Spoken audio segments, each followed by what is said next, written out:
Salutare, dragi prieteni, și bine v-am regăsit la un nou episod la Căsuța din Copac. Am venit din nou la Căsuță. Am adus, astăzi am planuri mari. Dar înainte să începem acest episod, nu uitați să dați un like, un share, un subscribe. Dați share să vadă prietenii voștri acest canal. Nu uitați, am creat grup de Facebook. Puteți să vă alăturați acolo pentru a vedea informații când voi posta, sau și informații voi mai posta eu acolo. Nu uitați, dați un follow și pe contul din Instagram Nungranu. Vi le las pe toate în descriere. Bun, azi, după cum ați văzut în episodul de ieri sau de alaltă, nu știu exact când va fi postat acest episod, am făcut balustrada de la Căsuță, doar că singura problemă care este, mai avem o treaptă din toate scările și astăzi am venit să fac scările. Dar înainte de toate, vreau să facem un pic foc în căsuță. Să vedem dacă mai merge sobița aceea. Să facem un pic cald. Și apoi am tăiat deja de acasă. N-am mai filmat. Că aici, după cum știți, am și tăiat. Am tăiat scândura pentru scări. Trebuie doar montată. Dar vremea iarăși urâtă. Ninge, plouă, nici nu știu ce se întâmplă. Lapă, cred. Da, hai să-i dăm drumul la treabă, nu mai stăm, că stăm și stăm noroc. Niște lemne, am astea aici, să mai tăiem vreo câteva. Am bărdiță aici, să vedem o leacă. Să facem vreo câteva vreascuri ca să aprindem din câte știu eu. Oricum, mai am și pe aici niște lemne. Din câte știu eu ar trebui să am chibrite aici, dar nu mai știu exact.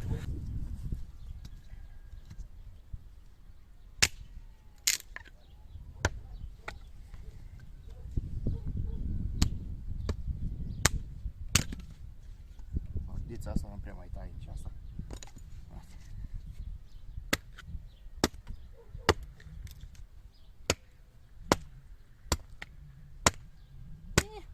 Uite-l. Haide. Uite, o mie de ani, și frig.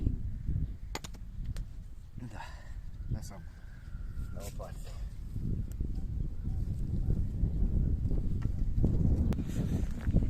Iasă. Uite și cauciucul. Să văd eu cum mă urc acum.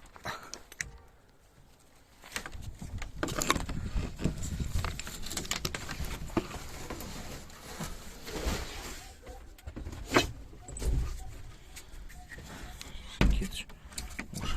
Am aici un cui. Haide, mă. Nu vrei nici tu să mai stai, eh? Ia uitați. Și în partea aia. Hai că avem chibrite. Spun eu acum să îl aprind.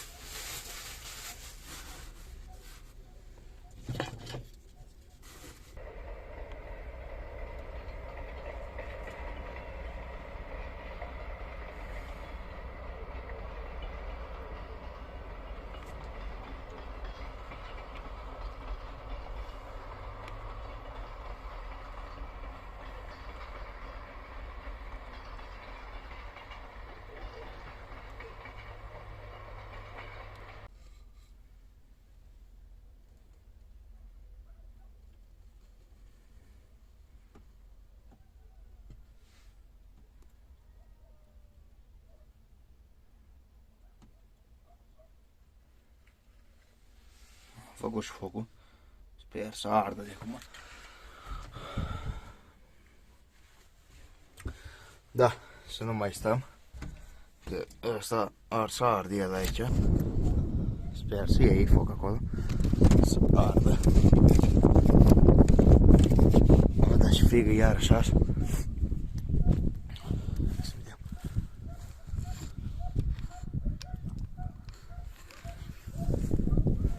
Da,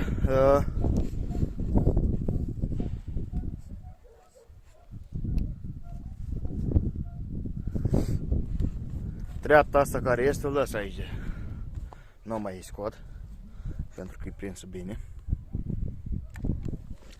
Și acum să vedem noi, că eu am tăiat aici niște trepte mai groase. Dar nu știu exact dacă se potrivească aici. Bad.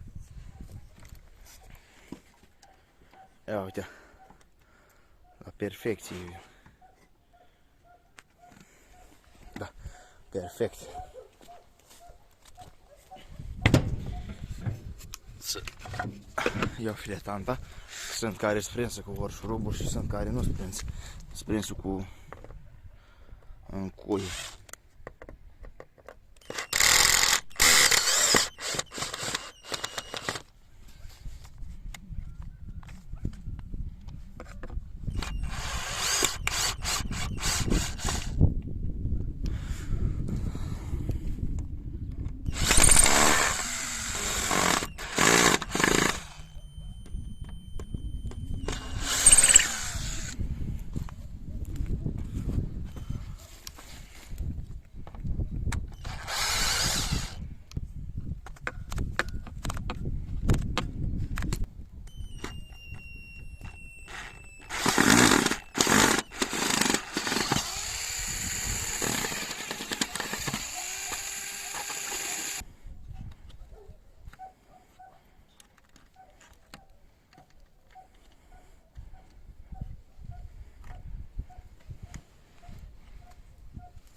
Ia uite foculețul. Ia uite alea cum arde.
Dacă am pus pentru prima treaptă. Ia să văd cum vine treapta. Așa e sus. Și pun pe asta că e groasă. Să fie rezistentă. Uite așa.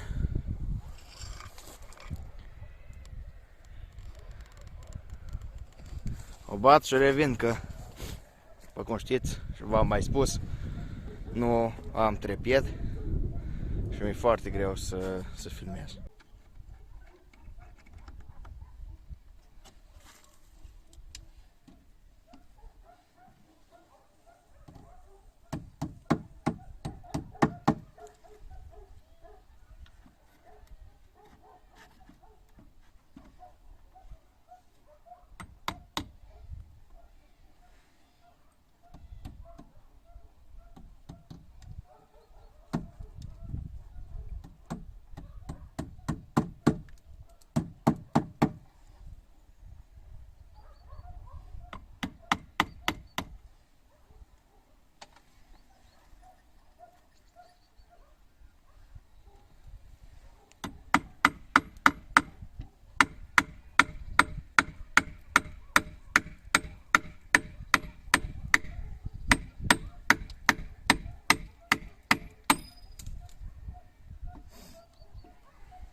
Cam așa arată prima treaptă pusă. Am montat-o aici pe poziția ei. Ia uitați.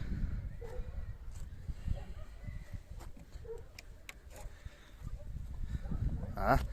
Poate începe să prindă din nou formă scărița asta. Acum mai avem să-i punem una aici. Jos mai este una, acolo o las deocamdată pe aia, că nu mai am alta să o schimb.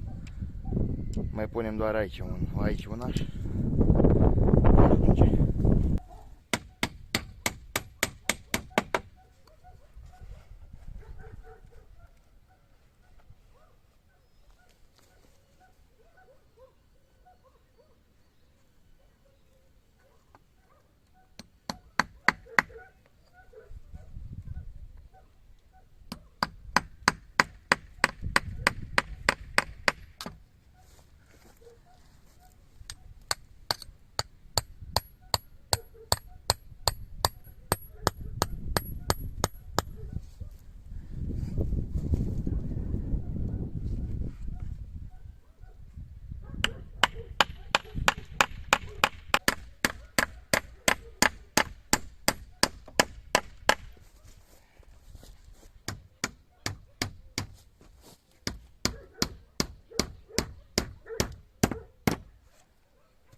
Am pus-o și pe asta poziție.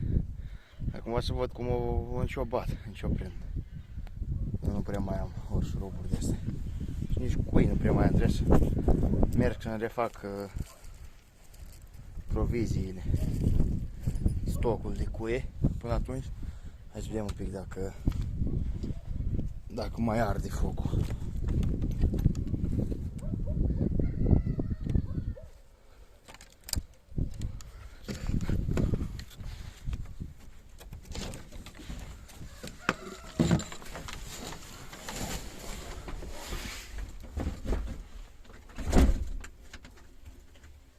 Ia uitați ce frumos merge sobița noastră.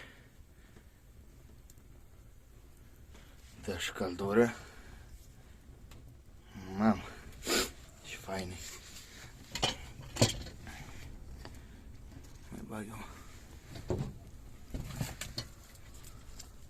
Mai am asta, nu cape. Să bag cumva pe parte. Uite așa. Du-te, mie, de aici frumos arde sobița. Adică nu arde sobița, arde focul în sobiță. Vreau să spun, sobița n-are cum să ardă. Ia uitați scările. Frumos.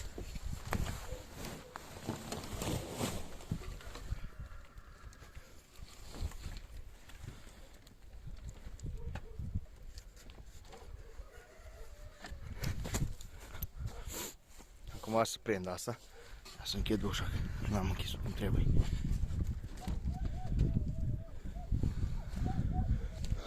Așa.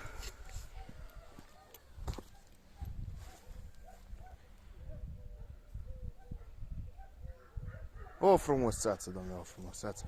N-am ce zice, arată super tare. Ia uite. Frumos prinde formă, masa ce e strică de acolo, trebuie să iau masa ce e neapărat de acolo, trebuie să o iau să mut. Ia să văd eu să prind și scara asta. Ultima la număr. Uite că mai am mult.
Ca să văd dacă mai găsesc eu un cui ceva pe aici.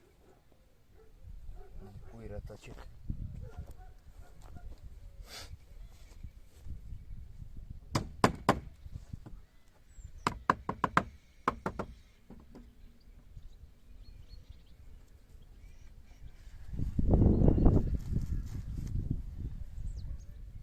Nu-s nevoie să bat unul de ăsta, dar... M-am mărșut om aici.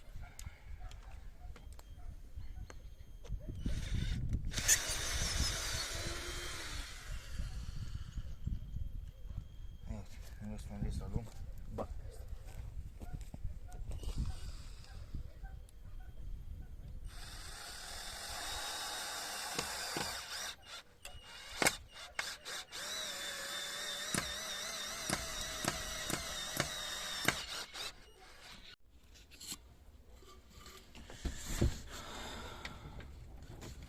Ia uite. Aproape că s-a terminat focul. Mai arde acolo în capăt. Să iau cartofile ăștia, să-i zvârl acolo în jar. Hop!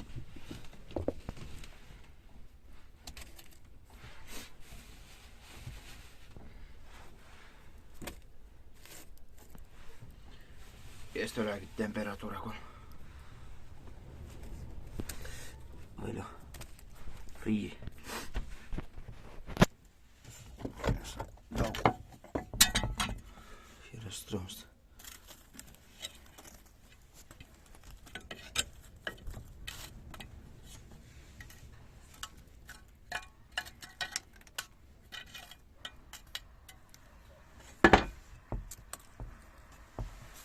Mai am una.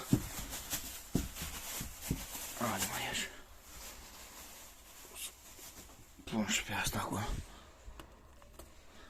Ăștia am o scaramidă asta acolo și parcă e cuptor.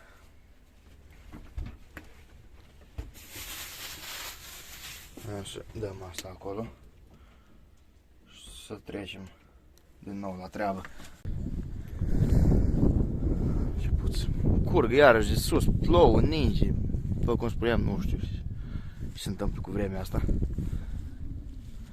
Ia să mă apuc de treabă ușoară.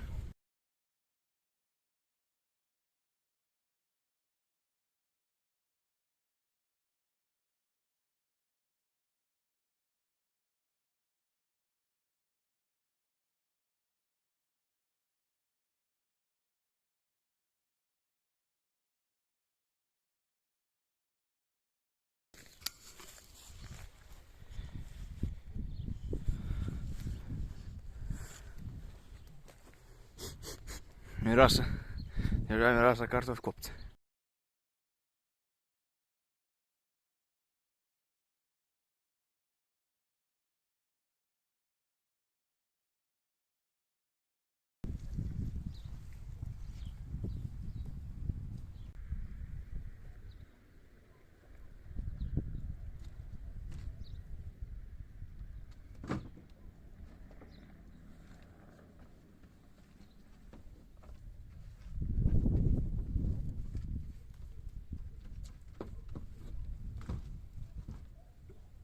Din păcate nu prea mai am prea multă baterie la telefon.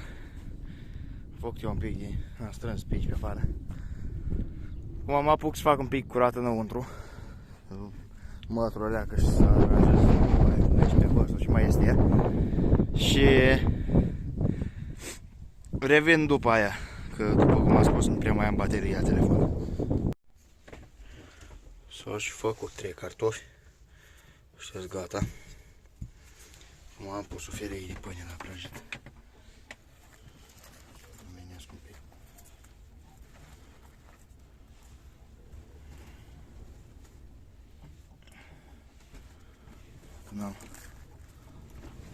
N-am reușit să o înfing cum trebuie pe bățul ăsta.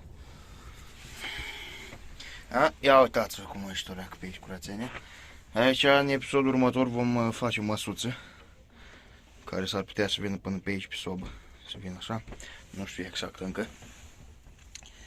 Am făcut aici curat, am aranjat sculele alea acolo. Mai aveam niște fesuri pe aici și așa le-am terminat toate, le-am pus la locul lor. Ia să scot eu și asta. Mai este o cartof care nu s-a făcut, că nu prea au avut jar. Ia uite ce fain arată și asta.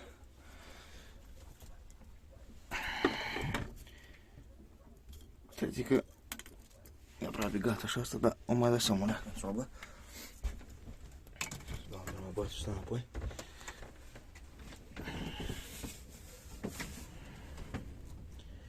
Ia uitați-vă cum arată. Ia să curăț un cartof. Sper că s-o făcut, sper eu. După cum se vede, s-o făcut. Și frig.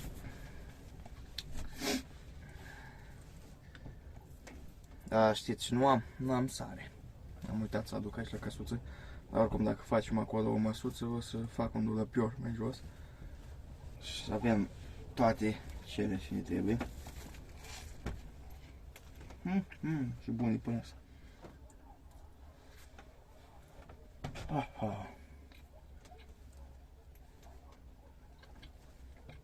O bunătate.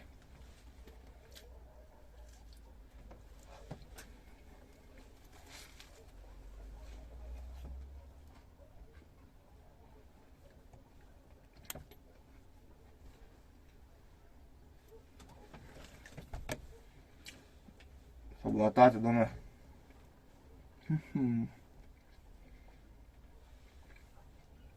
Uitați și voi cum iese cartofii așa. În jar făcuți. Doamne și bunătate. Da, băi fraților, cam atât a fost și cu acest episod la căsuța din copac. Am terminat și de mâncat. M-am întins un pic. Dacă v-a plăcut, nu uitați să dați un like, un share, un subscribe și până data viitoare v-am salutat. Pa, pa!